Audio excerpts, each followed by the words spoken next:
Okay, let's go ahead and get started, folks. Thank you for joining us. This is a webinar on electrical apprenticeships. We do have members on the line from all over the state of Oregon, high schools, counselors, and others that are interested in career technical education. We have with us today a panel of, I believe, 5 apprentices from the Northwest Electrical Training Center located out in the Portland area. And we have our co-moderator, Bridget Quinn, who is our training and electrical apprentice program expertise. Bridget herself is also a certified electrician, and so she will be handling the questioning and the answers with the panels. A little order of housekeeping business before we really do get started, and that is if you wish to ask a question at all, we encourage you to ask questions. We'd ask that you type that question in the chat, and we will have someone moderate the question for you at the end of our informational session. At the end, we will also give you the opportunity to unmute yourself and ask a question of any one of the apprentices or of Bridget herself. So again, if you haven't already, please do mute yourself, and you can go ahead and share your camera or not. That's up to you. And with that, I'm going to hand it over to Bridget. Thank you. Thank you. Hopefully everybody can hear me okay. My name is Bridget Quinn. I'm with the NECA IBEW Electrical Training Center. We're located in Portland, Oregon. I'm an electrician myself. I went through a 5-year apprenticeship program to get my commercial industrial electrical license. And I really want to chat with you folks about what it's like to be an electrician, how to get in, what the benefits are, what the career is really like. So I'm going to walk you through a presentation that I put together for this.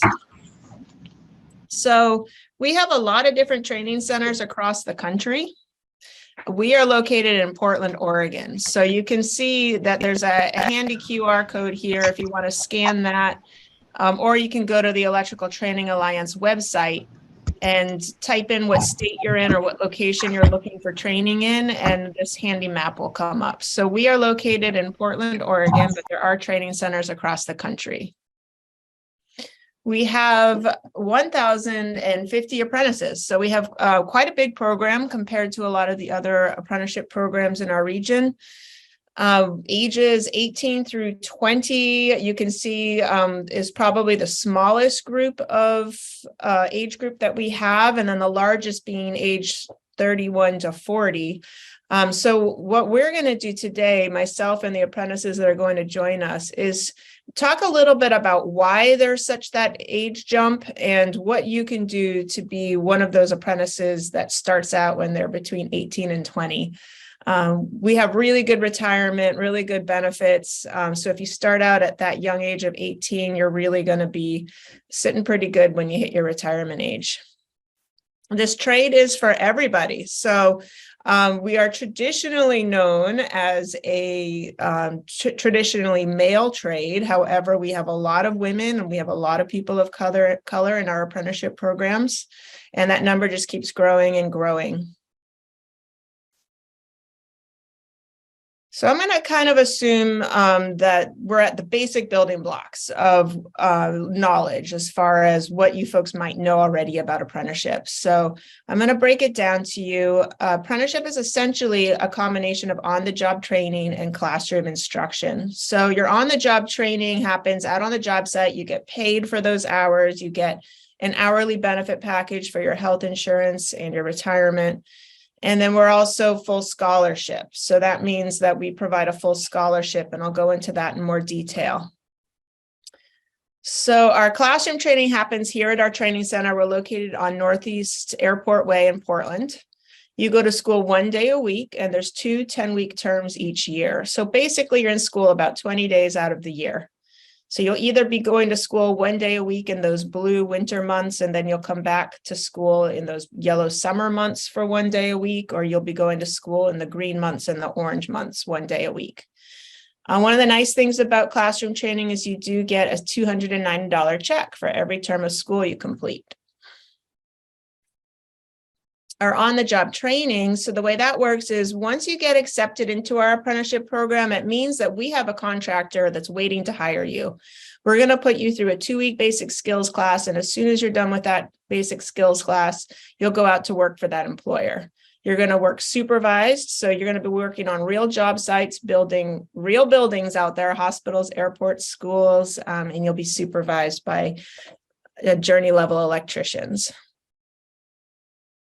We're also college. So we are affiliated with Mount Hood Community College. So what that means is that you'll be simultaneously enrolled at Mount Hood, but you'll take your classes here at our training center because our training center is state of the art and it's built and designed to train electrical apprentices. You will get credit towards the classes that you take at our training center at no cost to you. So you don't need to pay for those credits. I talked a little bit earlier about our scholarships. So we cover your tuition, we pay for your books and your online lessons. We give you your first set of hand tools that you'll need to start your career. That's valued at about $700. And the way you repay that scholarship is essentially by working in the trade as a journey level licensed electrician for the same number of years that you apprenticed. I don't discourage anybody from going to college. I think college is great if you have a plan and you know what you're studying and you know what you're going to do with that degree. But you don't need to go to college to have a successful life and a good career. In college, typically you're going into a lot of debt, taking out loans. With an electrical apprenticeship, you're actually making money every year. So a first year inside electrician apprentice with us makes almost $49,000 in their first year. In their second year, they're making a little over $60,000. Their third year, about $75,000. Their fourth year, they're already up to $93,000. When you add up all the wages that you earn as an inside electrician apprentice, that totals $276,735. And you've paid nothing for that education and that training. Another difference between apprenticeship and college is we're training you for a job that actually exists. So when you journey out, you're actually going to go into a position and it's a clear and defined path rather than wondering, scrambling for that first little bit of job experience that a lot of college graduates find themselves doing. So there's a lot of different kinds of electricians out there. We train for 3 of them. Our biggest program, the one that has the most apprentices, is this inside electrician apprenticeship program. So that's commercial and industrial work. This license also allows you to do low voltage, the limited energy work, and residential work. So that program takes most people about 5 years to finish. You start out at $22.94 an hour, journey out at $57.35 an hour. Plus $28.14 per hour in benefits. So that's a total wage and benefit package of $85.49 an hour.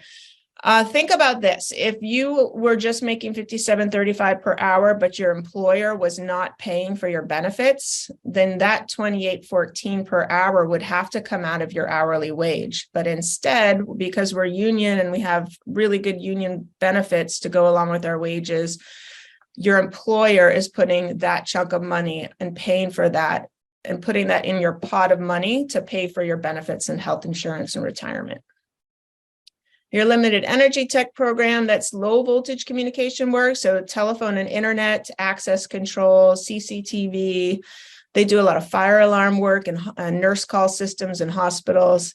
That program takes about 3.5 years to finish. They start out at $23.83 an hour, journey out at $47.66 an hour, and they're making $22.22 an hour in their benefit package.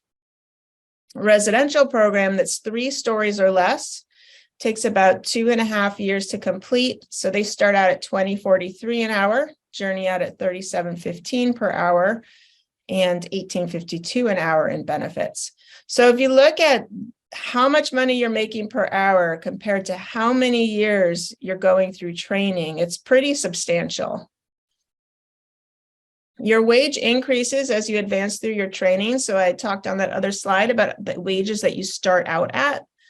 Every 6 to 9 months that you work, so these number of hours you complete, you're going to get a percentage increase. And so your wage goes up as you advance through your training.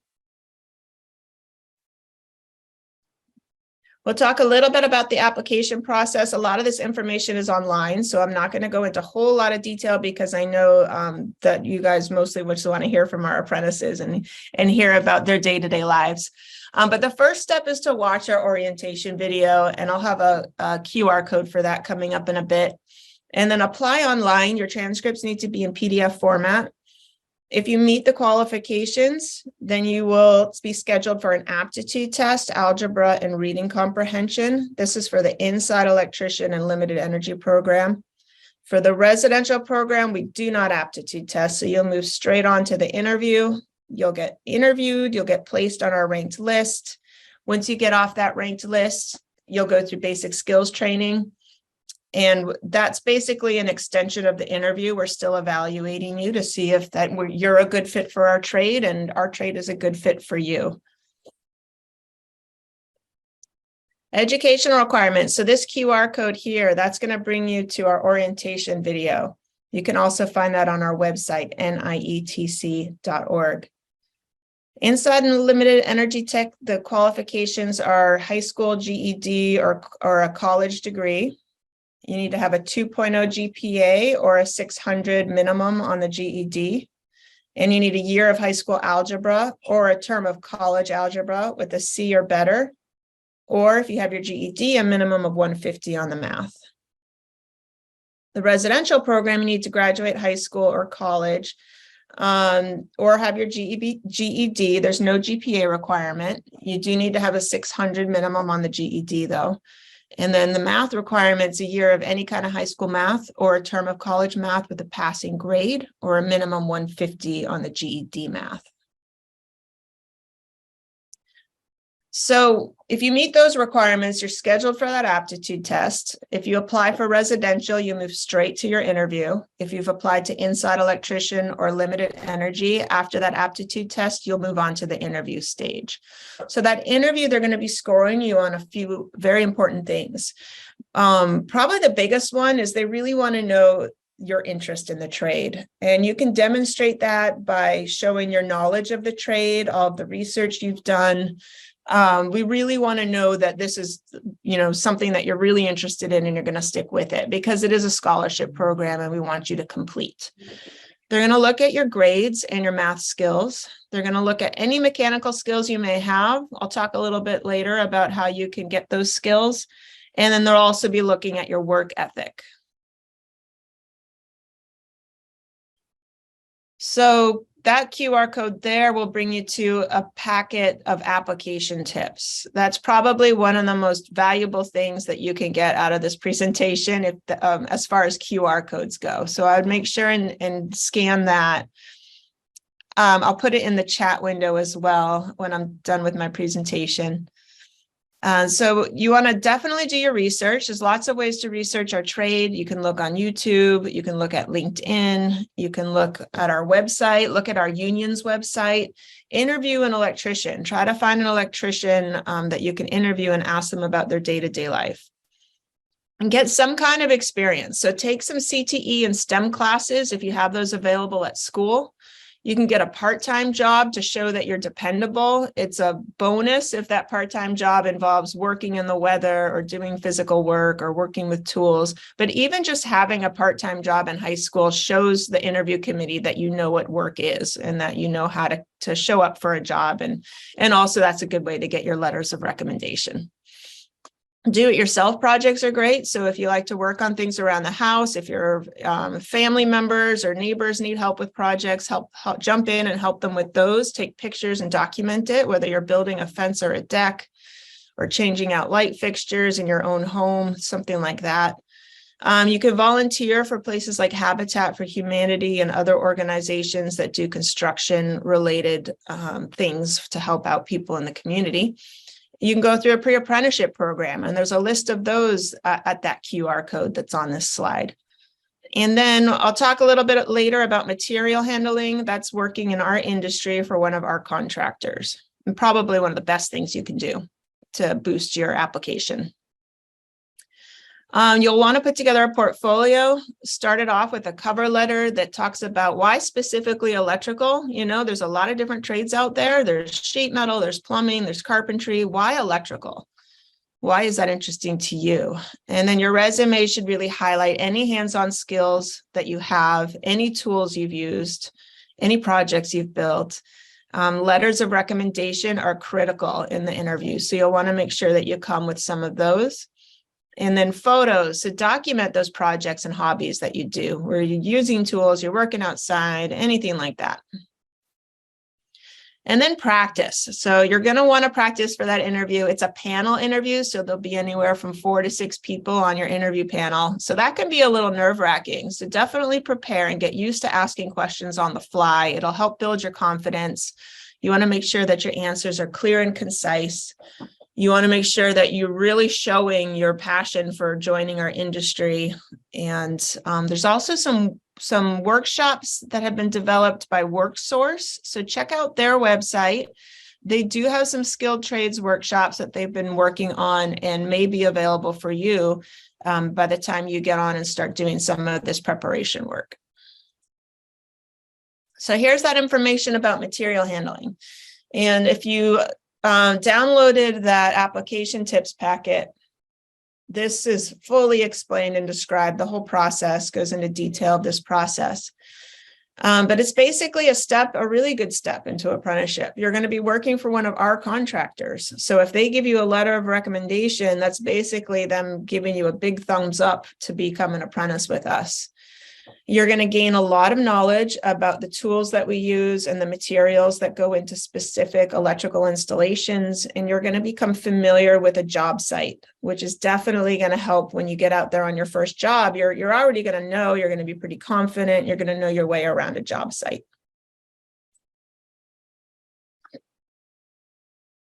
I've got some QR codes, lots of QR codes in here. Some QR codes for our social media. We're on Instagram, Facebook, and YouTube. So make sure that you check us out at some of those places. And I will also put links to all this stuff in our chat window.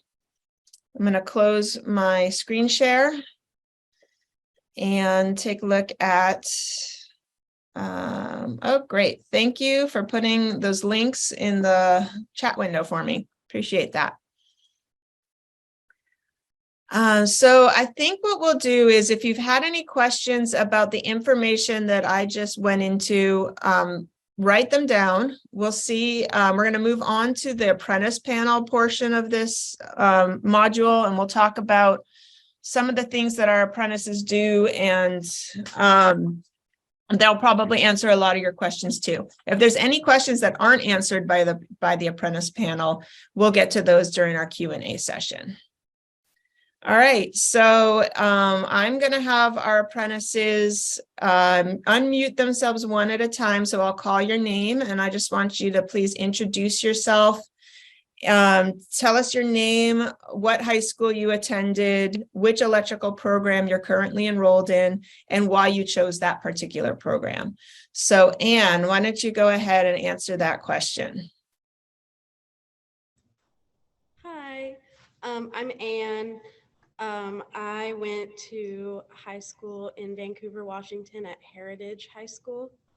I'm in the inside program, so same as Bridget, the commercial industrial.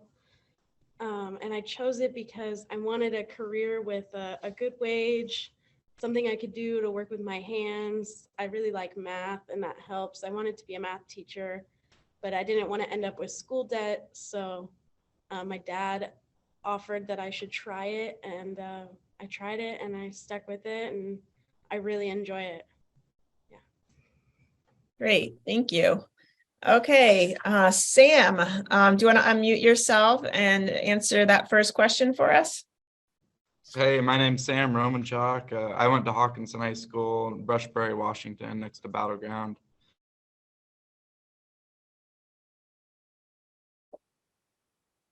Sam, you are frozen, so let's jump to somebody else, and then maybe we'll pop back if you get your internet back going. Hopefully not everybody in the same room has the same problems. Khalees, do you want to unmute yourself? Hi.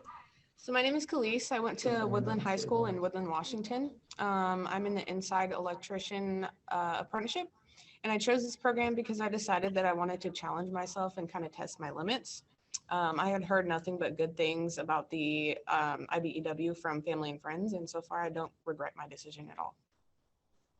Okay, thanks. You can mute yourself and we'll try Sam again. Sam, you want to try your response again? You kind of froze up on us when you were speaking last. Yeah, it said internet connection unstable. Yeah, my name's Sam Romachak. I went to Hawkinson High School. I chose the inside program.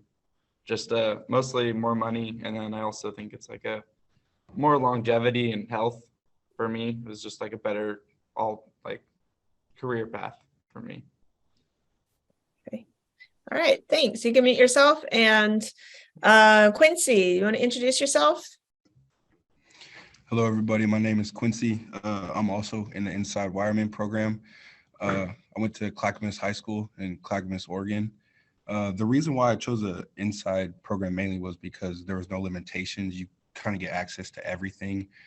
You're at the top of the top, so you can do the low. You can do the low volt. You can do the residential stuff. There's no limitations to it, and it just seemed like the best one to go with. So, yeah. Okay, thank you. And do we have Ben in the room? No. Okay, so we don't have Ben with us today. So let's move. Quincy, why don't you take this next one? Tell us how old you are, how long you've been in the apprenticeship, and what your current wage is. I'm currently 23 years old right now. I've been in the apprenticeship since about coming up on a year, March of 2022, and my current wage right now is $25.81 an hour, and Okay. I haven't been in for a year. Yeah, so you haven't been in for even a year and you're making $25 an hour. Cool. Okay. How about Khalees? So I'm 22 years old and I have been in the apprenticeship since about October. I got dispatched out to a job site, my first job site, and my current wage is $22.94. Okay. Thank you. Sam, question number 2. So I turned 20 last Halloween, and I started at Intel when I was 18, and my current wage is $28.68. But I just got off of a job with $8 an hour incentive, so I was making that much money at 19 years old. I'm already buying a house. Cool. Can you explain what that incentive means? So like some job sites, they're in a rush, so they'll chuck some money at you. Like Intel was at $5 an hour, like extra on top of your pay, and then I was at a data center that was $8 an hour. Sometimes it's like $150 a day, stuff like that. All right. So you're 20 and you're buying a house. That's great to hear. All right. And then how about Anne? You want to answer that question? Hi, I am 22 and I'm in 8th term right now, and that means I'm 4 years in essentially, and I make $48.75 an hour. All right. So not bad wages. I'm telling you, I see apprentices that are 18, 20 years old driving into the parking lot with nicer trucks than I have. All right, let's move on to question number 3. We'll start with you, Anne. What was the aptitude test and interview like for you, and how did you prepare for it? The aptitude test and the interview was an interesting experience. I was just out of high school, and so I didn't do much preparation for the test, and I passed it on my first try. So Right. If you did well in high school and you feel pretty confident, I would say a lot of the questions are reflective of what you learned in high school. So with minimal studying, you could probably get in. And then the interview was not too bad, as long as you have like some answers in your head of what you would like to talk about when you get in there. You have projects that you have done that you'd like to talk about, and you have letters of recommendation that you are prepared to give them. It all went pretty smoothly for me. Hey, great. Thank you. How about Sam? What was Yeah, that? so I came test? right out of high school and math was still kind of fresh in my head. I was decent in high school, but I just took an iPrep course. It's just like a quick online course, just kind of brushes you through everything. And yeah, I didn't have any issues with that. And then as far as the interview, I'd say like the board, they're really intelligent. So they can kind of see what they want to see. So just answer honestly, and if you're the person that they want, they'll choose you. Yeah, great. Okay.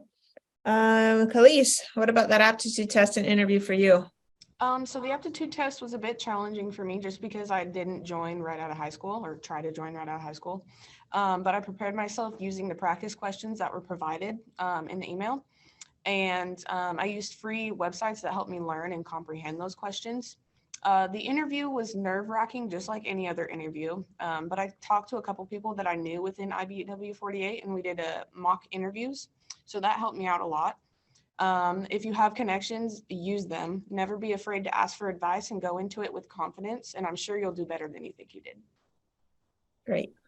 Thanks. And Quincy, how about that aptitude test and interview for you? Yeah, so actually the aptitude test was also a little challenging for me because I didn't go in right out of high school. The main thing I could say about that is understand what your learning style is or what you like to do. So with me, I like to highlight things. I like to write stuff out, circle it. And I didn't know this at first, but the aptitude test, you can actually do a paper copy. So you don't have to take it online. So you could do a paper copy and you're able to write down, highlight stuff, go back and check answers or do any of that. And it's a lot less difficult than being online and trying to navigate through the questions. So just know that and understand what works best for you. The interview actually wasn't too hard. If you prepare yourself and you come in ready and just know you're going to give it your all, it goes really well. Main thing, don't stress yourself out. Stay calm, give your best answers, and just understand that you know you're going to do well. Just be relaxed and just show them who you really are and show them that you really want it, and you'll do just fine. Okay. Now it looks like we have some questions from Aspire. Anne and Sam, what level of math did you go through in high school in order to do so well on the aptitude test? My highest level of math in high school was AP Calculus 1 and AP Stats. But I think none of those questions were on the test. It was mostly the algebra that I took that helped. Okay, thanks. Yeah, I just went through algebra 2. I just did the minimum requirements to get through high school and just I brushed through most of the other classes, but math, I don't know. I just tried a little harder at it. And then that online course I was talking about, it's $40 and it runs you through everything that you'll learn, just quick brush up. So I highly recommend that. Great. Okay, that's some good advice. All right, we're going to move on to question number 3, and we'll start with Quincy. So Quincy, how could your high school counselors and teachers have better prepared you for your apprenticeship? And what can the high school students listening now do to prepare? So what I came up with is what the teachers and counselors could have did. They could have definitely talked more about the trade and mentioned it more, letting you know that you don't have to go the college route. Like if you like working with your hands and if you really don't want to get in debt, you really don't really know what you want to do, the trades is a really great option because you're not going into debt. You're learning on the job. People want to help you. They want you to get through it, and you're setting yourself up. So your friends that do go to college, you're years and years ahead of them. I mean, look at Sam over there. He's about to buy a house and he's 20. So I definitely wish I would have went in straight out of high school. I did go into college and got my associates, which is good, but definitely talking about it more and letting you know more about it, just kind of piquing your interest about it would have definitely helped a lot more when it comes to that. Okay, thanks. That was very, very well thought out. How about you, Khalees? So I definitely wish that I would have known about the IBW apprenticeship right out of high school so that I could have joined right after graduation and been further ahead than I am right now. But that's why I'm here today supporting this cause. Trades were not talked about as a career path, and this is the start of that change. Ask your counselor how to join a trade. If they don't have enough information for you, do some research on the local's website, and there's plenty of information and resources out there to help you get started. Yeah, cool. Thank you.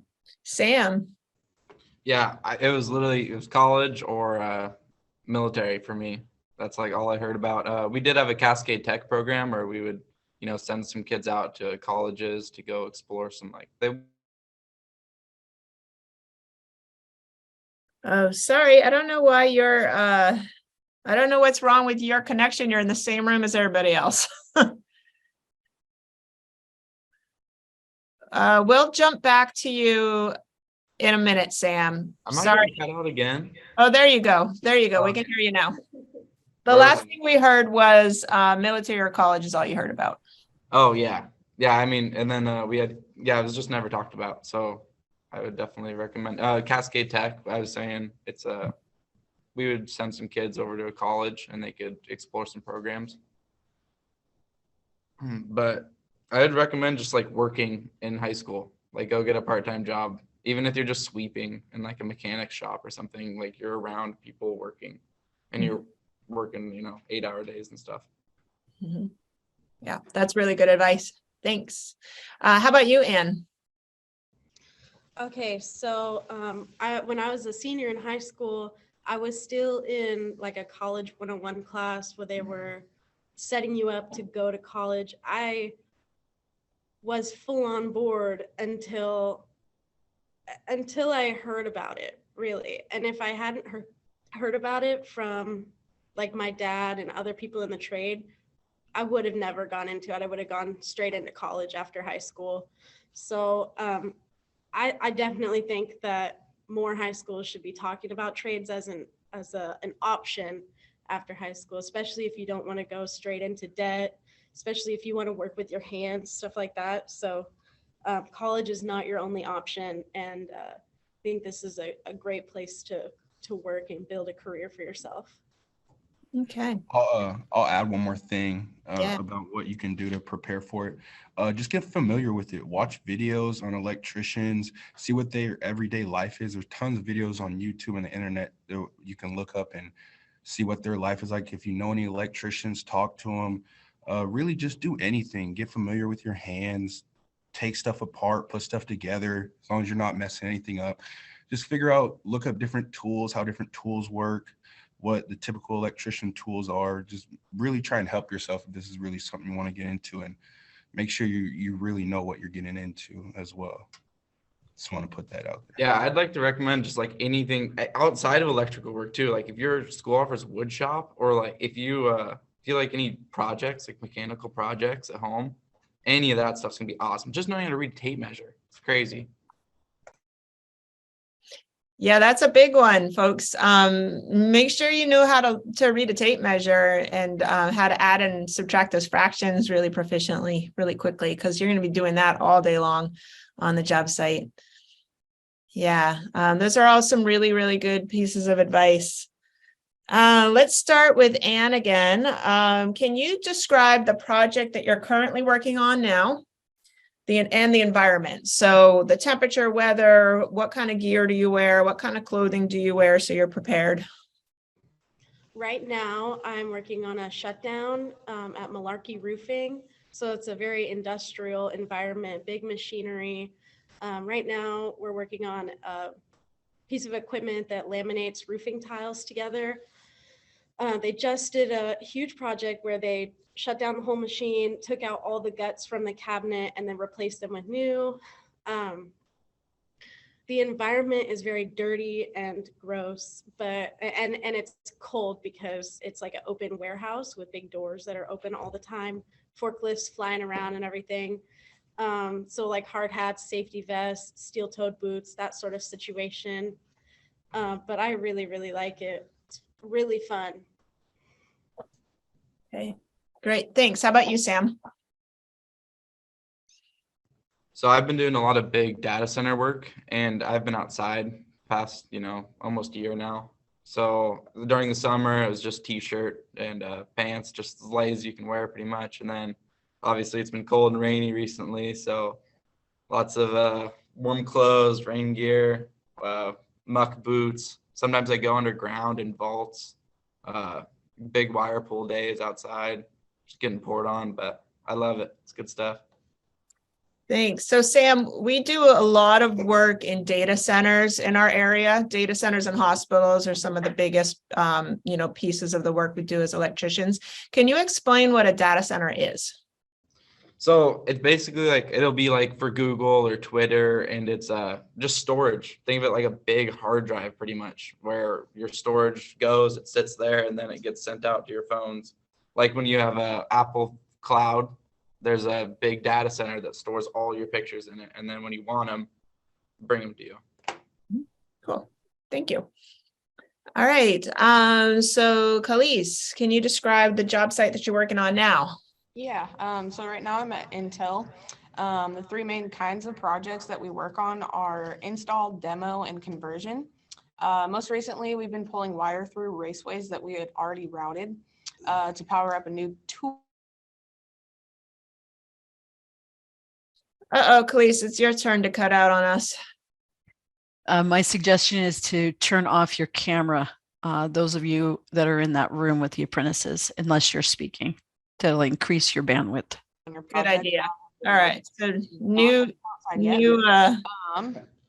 Khalees, can you hear me? Temperature inside to be about 70 degrees. So I definitely recommend wearing clothes that you won't get too hot in. So just like a t-shirt, work pants, and boots. Okay, Khalees, so you cut out on us for a big chunk of that response. So I'm going to have you repeat yourself, but I think Stacy had a good suggestion that all of you in that room, if you're not speaking, not only mute yourself, but also turn off your camera, and that'll help improve the bandwidth of our Wi-Fi. All right, so Khalees, can you start over? You said you've been working at Intel. Yes, so right now I'm working at Intel. The three main kinds of projects that we work on are demo, install, and conversion. Most recently, we've been pulling wire through raceways that we've already routed to power up a new tool, which in their eyes is a machine that they use to make the wafers containing the chips. The work is mostly inside, but you may be outside, and I have not worked outside yet, luckily. They regulate the temperature inside to be about 70 degrees, so it does get very hot. I recommend wearing like something that you will be cool in. So like a t-shirt, work pants, and boots. Right now I only have like the fire hose Carhartts, and those I don't recommend inside at Intel. It's kind of, yeah, you get sweaty. Okay, thanks, Khalees. Let's see, we're moving on to Quincy now. Yeah, so I'm actually also at a data center out in Hillsboro, running a lot of big wire through different raceways, going from transformers to E-mods to big generators and chiller pads that are going to be running different things for the data center. And I have actually been outside since June. So I have had a lot of hot days, and I have had a lot of rainy days, and it's just something you get used to. Everyone's there to do the same thing. You guys are there to get the work done, keep each other positive, keep the attitudes up. And you're just there for you're all there to get it done. That's a part of becomes a part of the work that we do, and it's part of the trade that you're going to be hot, you're going to be wet, it passes, and you just got to get through it and take it day by day and just keep going, keep your head up. Mm-hmm. Cool. Thanks, Quincy. All right, back to you, Quincy. we're gonna hit you again for this next question. What's work-life balance for you like as an apprentice? What does your free time look like? How does it change when you're in school? How much homework do you do? Work-life balance, it changes every 3 months from when you're in school to when you're out of school. When you're out of school, it's fantastic. Right now, I'm working 4-10s, so I could work from Monday through Thursday and take Friday, Saturday, Sunday off if I want to, and get a ton of time to do whatever you want. So that's really good doing that. But when you're in school, you're grinding every day. There's not really a time where you're not thinking about what you have to.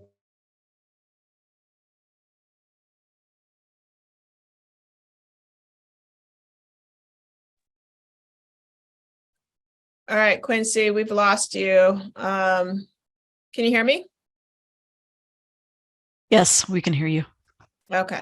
So Quincy, I don't know if Quincy can hear me, but it looks like he's still talking. I don't think he can hear me. Oh, there he goes. So we lost you on that, Quincy. We lost you right about when you were talking about what it's like in school. So round two, what's it like in school? All right. Did you hear what I said before? We did. Thanks. Okay, yep, no problem. So when you're in school those 3 months, you're on the grind all day. You know, you're going to work, you're coming out, you're doing homework. Could be anywhere from 2, 3, 4 hours, whatever you're doing. You're constantly learning.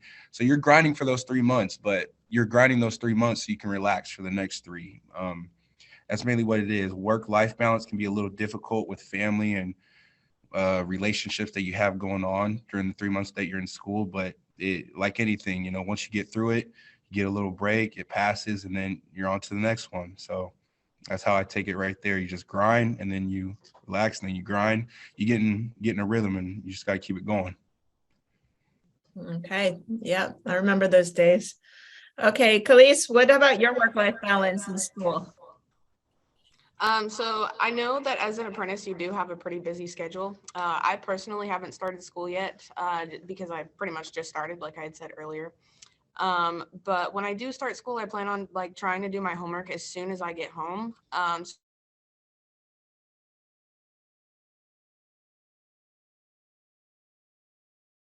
we lost her. I'm sorry about this. Khalees, if you can hear us, we have lost your audio. Okay, we can hear you now. Okay. What's the last thing you heard so I don't repeat myself? Just start over. Okay. Yeah. All right. So as an apprentice, I know that you have a pretty busy schedule. I haven't started school yet because I started not that long ago. But when I do start school, I kind of plan on doing my homework as soon as possible so that I have my off hours to myself. Money talks. I would rather have a full pocket than a free schedule. It's all about finding a routine that works for you and just stick with it and with your occasional hobbies on the side. Great. Thanks. How about you, Ben?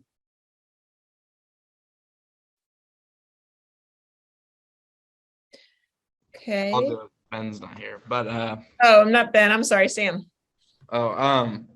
yeah. So right now I'm working a lot of hours, 5, 10 hour, 5, 6 hour days. You know, 5 or 6, 10 hour days right now. So it's basically, I mean, it's all time. And then that's out of school. When I'm in school, I work, you know, 4 10s, but then I have to take off one day for school, which is nice because they still give me the overtime day on Friday.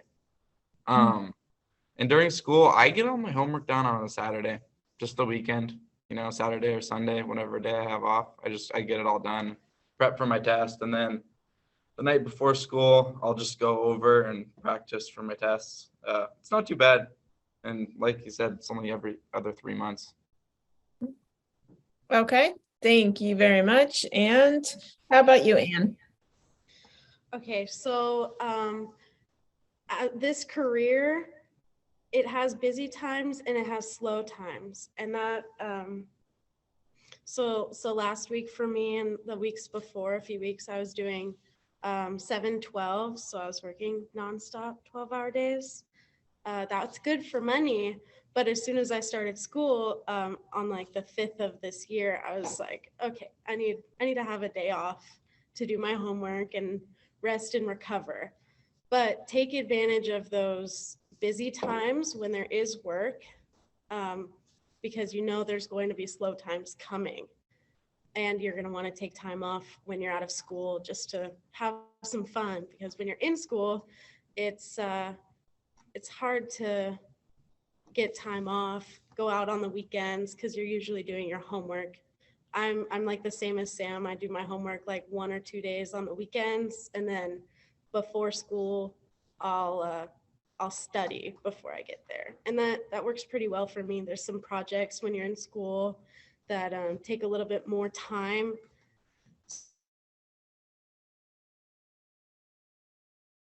Oh, and we lost you again.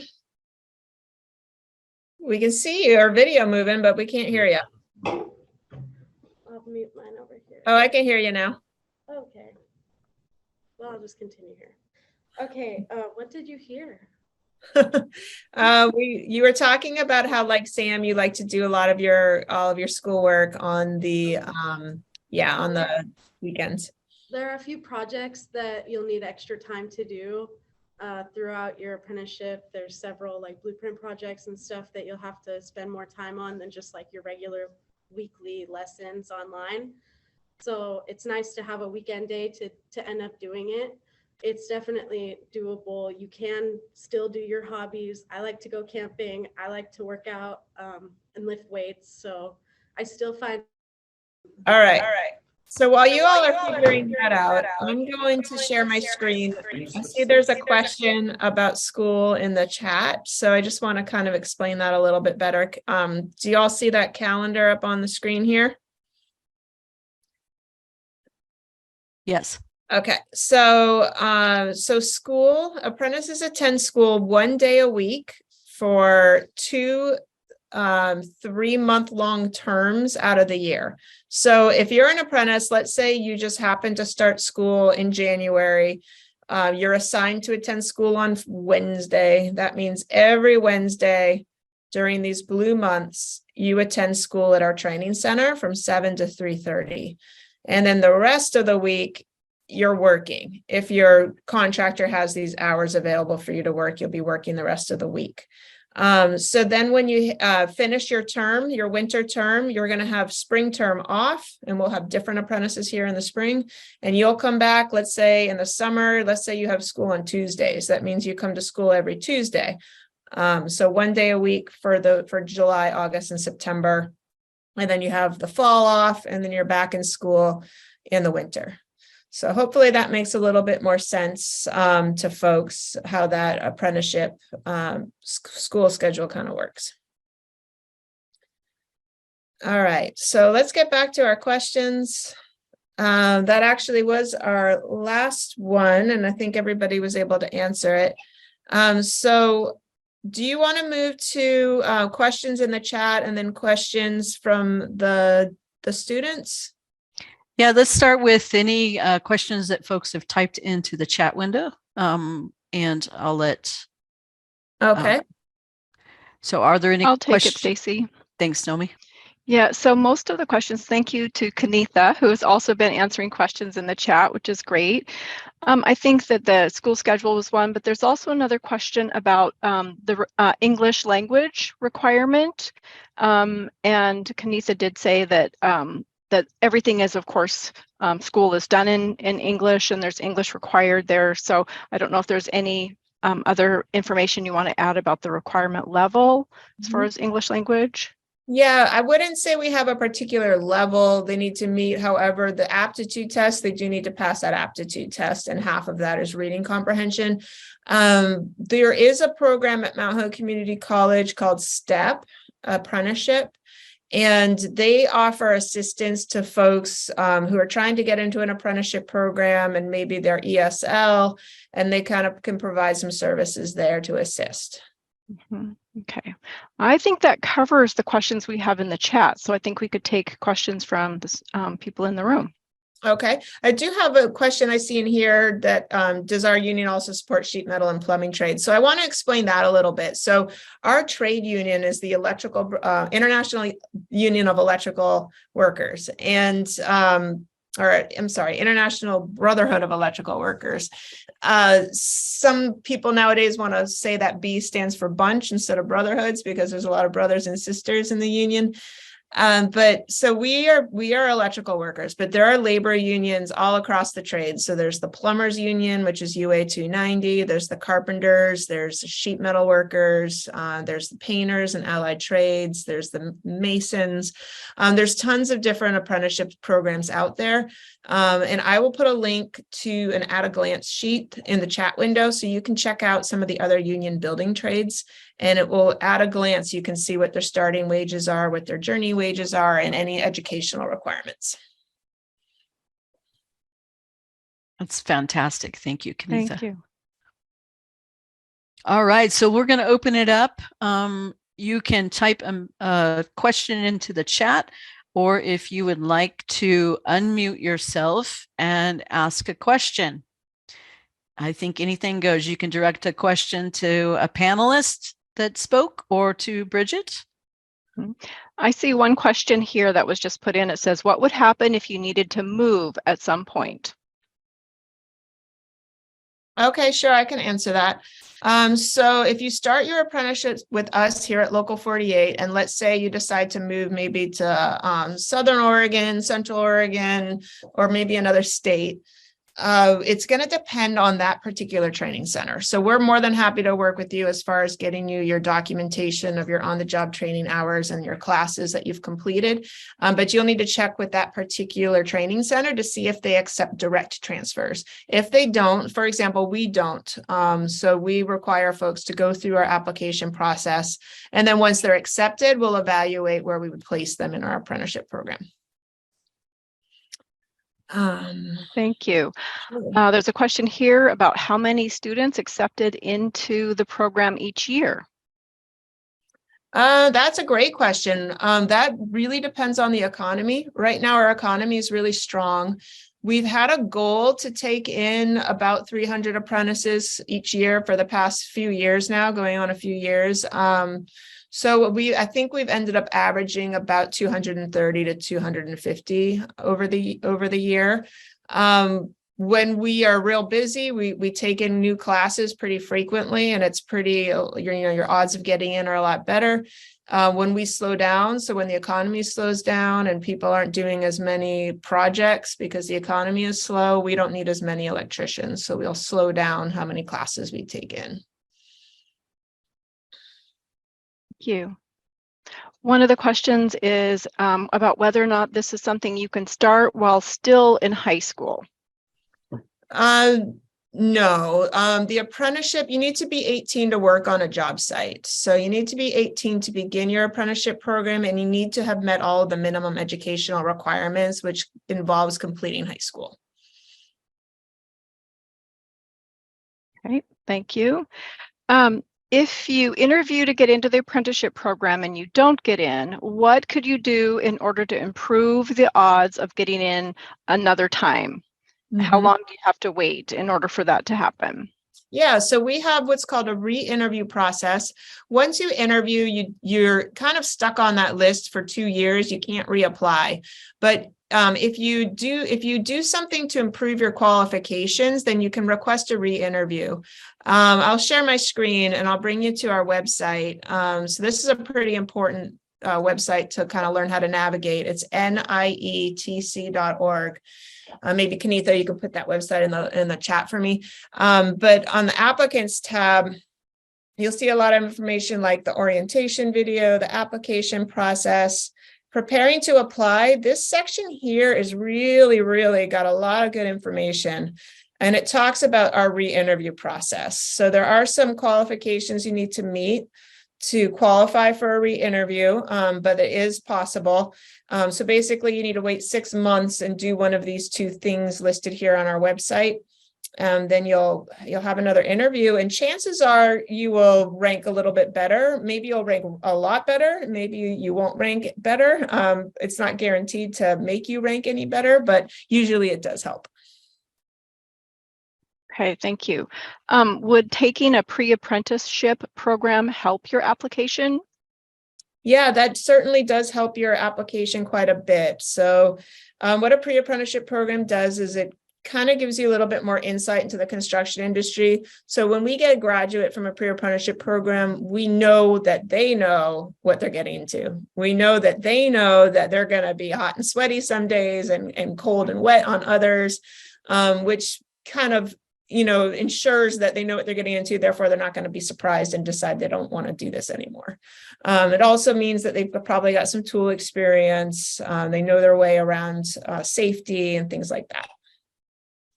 Okay, I can thank you. speak on that a little more. I also went through a pre-apprenticeship program. It was about 10 weeks, and they really helped me get familiar with tools, set up a binder that I could do my cover letter, get recommendation letters from them. that was a great opportunity to do that because it shows you what the everyday life looks like, and it can really help your chances of getting into it because you're going to be way more familiar with tools, with the work life, with really what comes with being in the trade. So that's a great idea to look into if you're in high school and you want to improve your chances. Great.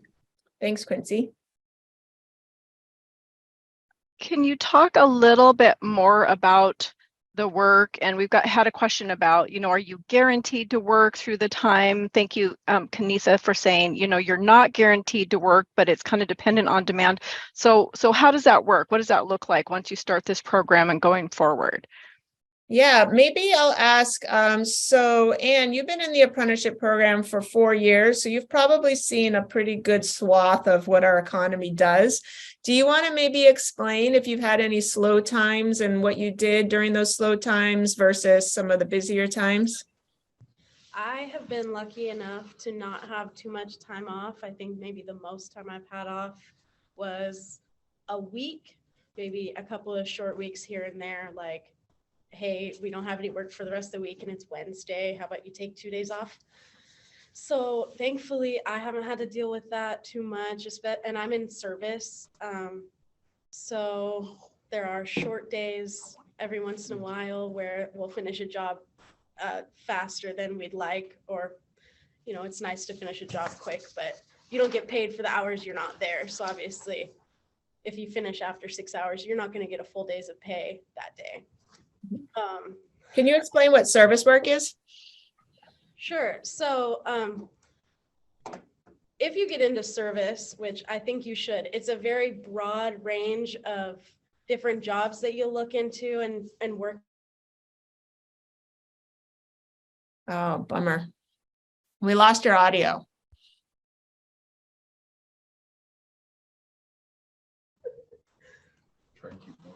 Okay. Okay, so Yeah, we can hear you now. what was I saying? You were saying With that a you were, service electrician, and essentially they have a service van and they'll take service calls. So either to a commercial place where you'll go in and fix like a small issue for them or try and troubleshoot an issue and fix it. So you might be like sitting in the van with them while you drive from place to place that day, or they'll be on like longer type jobs where they'll.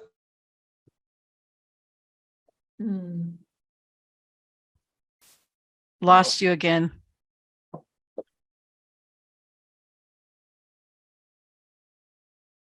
Okay, for some reason, I don't think they can hear us when we tell them that we can't hear them. So until she pops back in, I'll just kind of explain. So instead of service work is like, instead of going to one job site for the whole day or for a week or for a month, or I've been on job sites that lasted for several years, you'll be driving around in a van with all of your tools, ladders, equipment, things like that. And you'll be going to smaller jobs throughout the day. You might go to several jobs throughout one day, or might spend 1 day or 2 days on one job. So you're doing more troubleshooting work, fixing things that aren't working than actual like construction of new projects.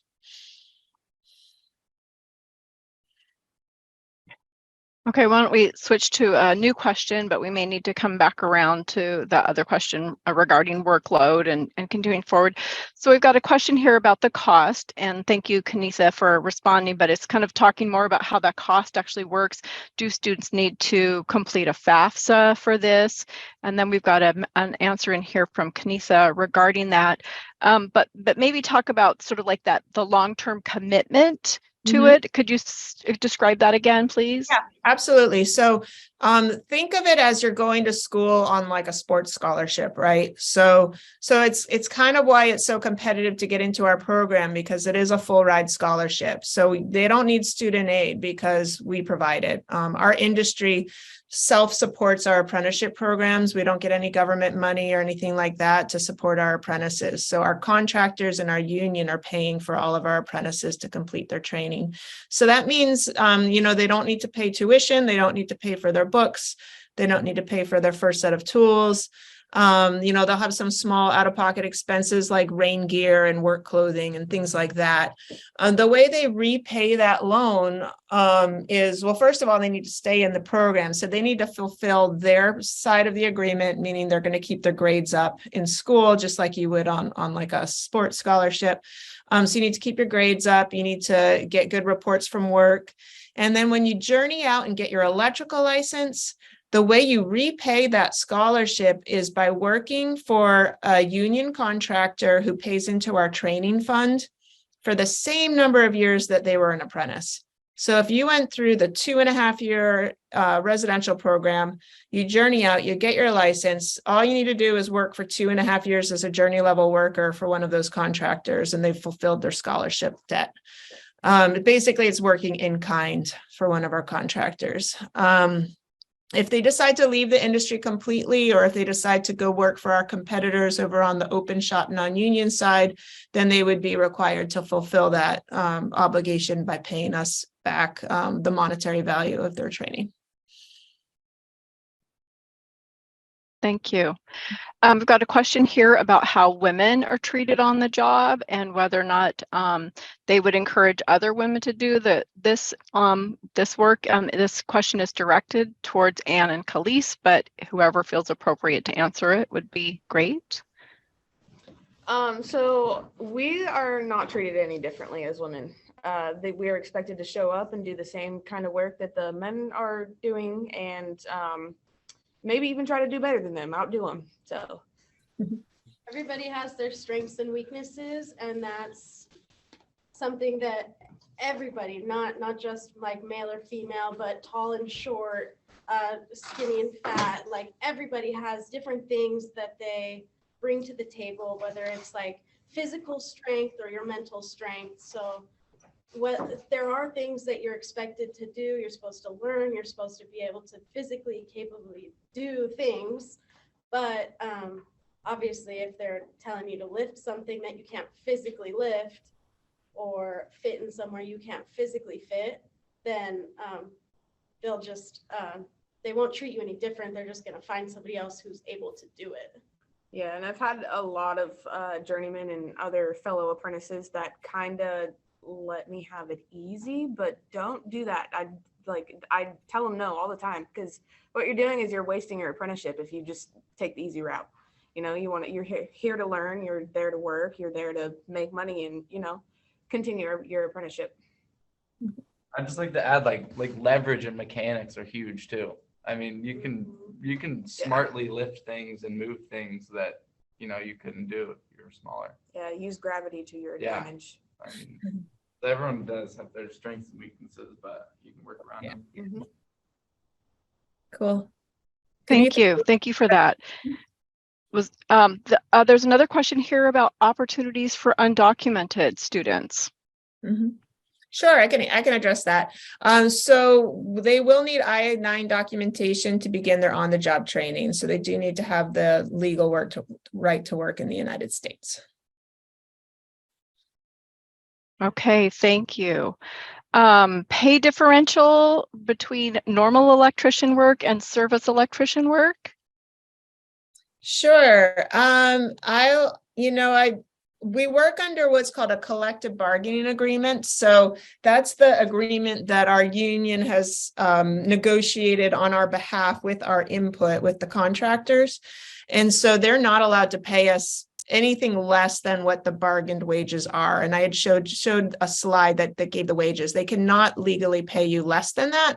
They oftentimes can pay you more than that if they want to keep you on a particular job site and they don't want to lose you to another contractor. They can pay you more, but they can never pay you less. So as far as whether you're doing service work or new construction or remodel work, it's going to be the same wage.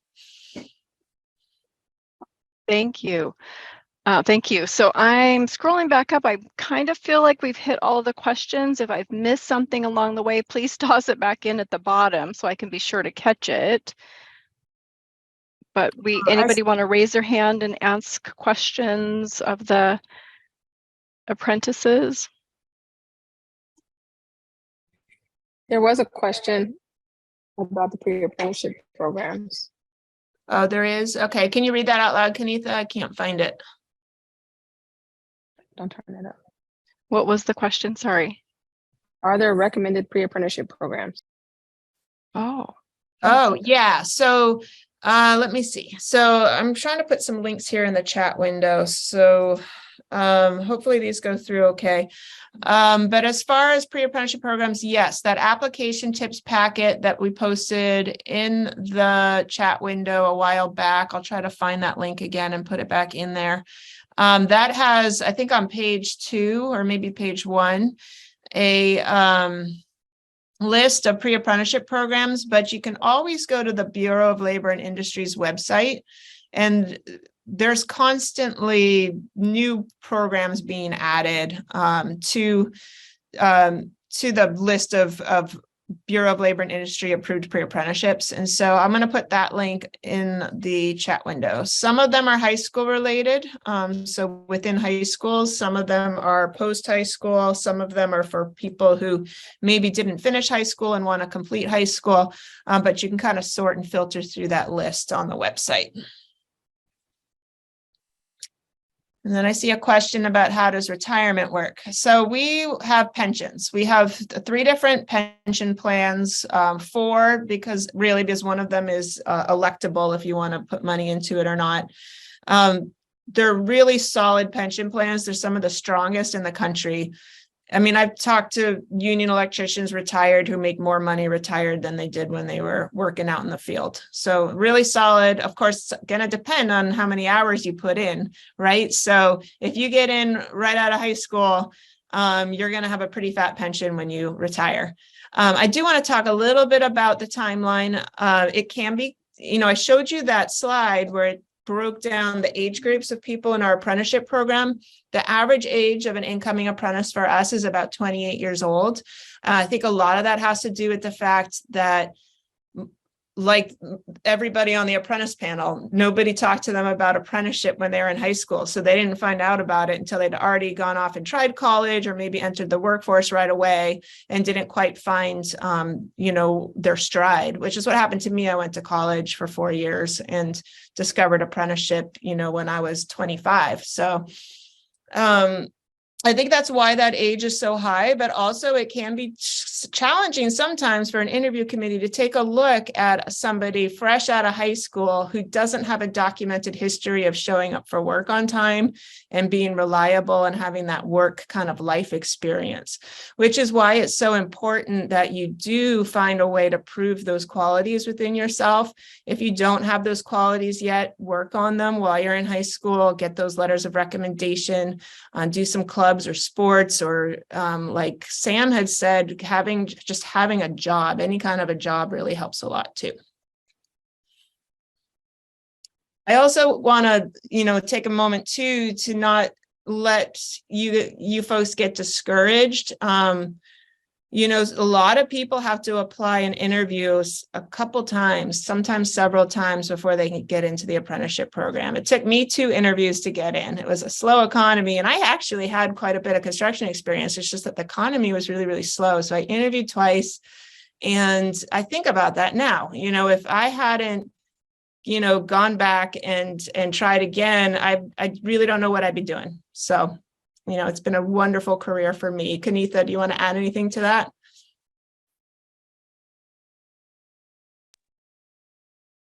Sorry, I was typing. What am I adding? Do you want to talk about your path into the trade? Oh, yeah. My path into the trade. I got into the trade when I was 30. And so, although in high school I knew I wanted to do construction, I had no idea where to start or how to get into it. And so before I got into the trade, I was a hairstylist for a number of years. I worked at an after-school program. I worked at a bank. I had many different job titles that I had since high school. And then I kind of stumbled across this opportunity when I found myself unemployed. I found out about Oregon Tradeswomen, which is a pre-apprenticeship program. And through that program, I found the IEBW. So I came upon it on accident, but when I came upon it, I was like, this is what I've always wanted to do. It was a no-brainer from there. And since I've joined, I don't think I could be any happier anywhere else. I really enjoy the work. I like thinking and working with my hands. I really like puzzles and I like math. And I feel like this career opportunity provided all of that for me, so that when I go to work, I'm not ever bored out in the field. I've always have something to do and something to figure out, and I get to put my own little spin on it, and my own signature. And I really like that, I can complete some work with my hands, and it's something that's going to be there for a really long time and people are going to use. It brings a lot of pride. But yeah, so that's kind of how I got to the apprenticeship program. Cool. Thank you for that. I found something that I That's missed something a I'd like- little bit up I- here. Yeah, It was about about working with high voltage. If I'm interested in working with Pacific Power and Light work to high voltage power lines, is this the right apprenticeship program for me to apply for? Am I muted? Let me see. No, I'm not muted. Okay. No, that would be Northwest Line JATC. And I'm putting their name in the chat window. I believe that their website is just northwestlinejatc.com. But they do the line worker program. So you'd be working on overhead power lines. They also have a power line tree clearance trimmer program. So you would be the person that's up in the bucket truck, up in the trees, clearing tree limbs away from power lines. Okay, thank you. And then do you get feedback after interviews to help you better prepare for your next application process if you're not selected the first time? Unfortunately, no. Due to the volume of applications we receive every month, we're unable to provide individual feedback. Okay, thank But you. I will add to that. When they receive their rank on the ranked list, it comes with a description of ways that they can improve their rank and things like that, our re-interview process. Okay. I've got one person with their hand up. Where am I going to find that person? Looks like Kanitha has her hand up. Okay. Yeah, I was just gonna add, like, there's Kanitha. come from all over in this trade. I worked with this guy and he was a teacher for 18 years at a private school. So he went through college for 4 years and taught for 18. And then he decided to switch up his whole career path. And Wow. instantly he was making, a lot more money. And he got in this program obviously older, but he's doing great right now. He's just happy as can be. Yeah, cool. Yeah, that's so often the case. Kanitha, do you want to go ahead? Oh, I did that for him. He wanted to okay. add something earlier. Gotcha. Okay. Let me check here. Okay. Other questions? Things I will we answer. I missed? did try to answer in the chat. There was a question about the benefits and 401k and pensions. Earlier, one of the first slides Bridget showed was the amount of money you make and then the amount of money that the contractor pays into your benefits. And in that benefit package is, I believe, 3 pensions at the very least, maybe 4 different pension plans that are paid into automatically by your contractor on your behalf, as well as you get a vacation, some money put into your vacation account. And then your whole family medical and dental is covered into those benefits that your contractor pays for. So when we give you an hourly rate that you make, that's actual money that you get to take home, minus whatever taxes that's going to be taken out. But you don't have to pay a premium for your insurance. Your contractor pays that on your behalf. Also, something that wasn't really mentioned was the maternity leave. It's a newer thing that we've added to our contract, but we do have a maternity leave for any women who find themselves pregnant.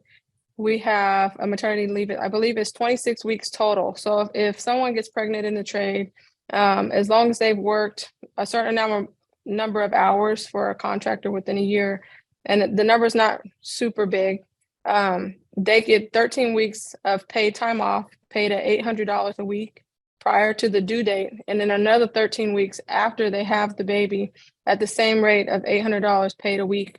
And their medical is taken care of during that time. So they don't have to be concerned with, missing hours and not being able to cover their medical in order to have a baby. So that's another benefit that we have that you don't see very often anywhere else. Apprentices, as you've been listening, you've been so patient with the whole internet disconnect and all that kind of thing, but is there anything that you want to add at this point that you feel like this is something that you really want to say that hasn't been brought up?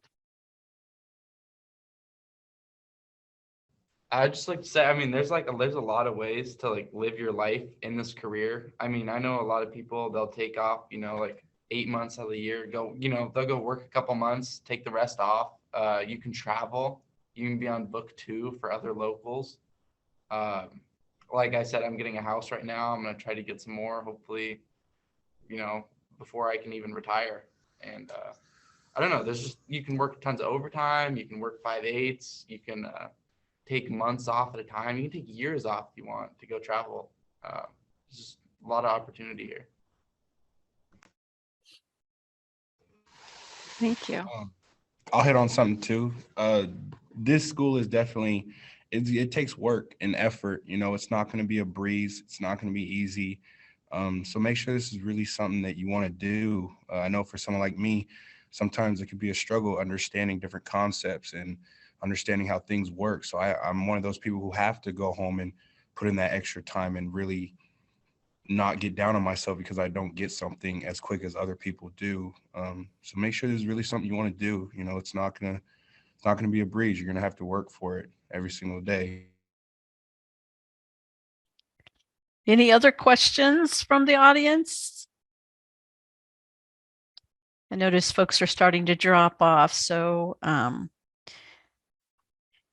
if there are no further questions. Stacy, why don't you go ahead and let everybody know about next month's coordinator connection? Yeah, that's what my plan was. Okay, sorry. For those of you who are still on the line, we do have another apprenticeship panel coming up from the Northwest Carpenters that will be on February the 14th.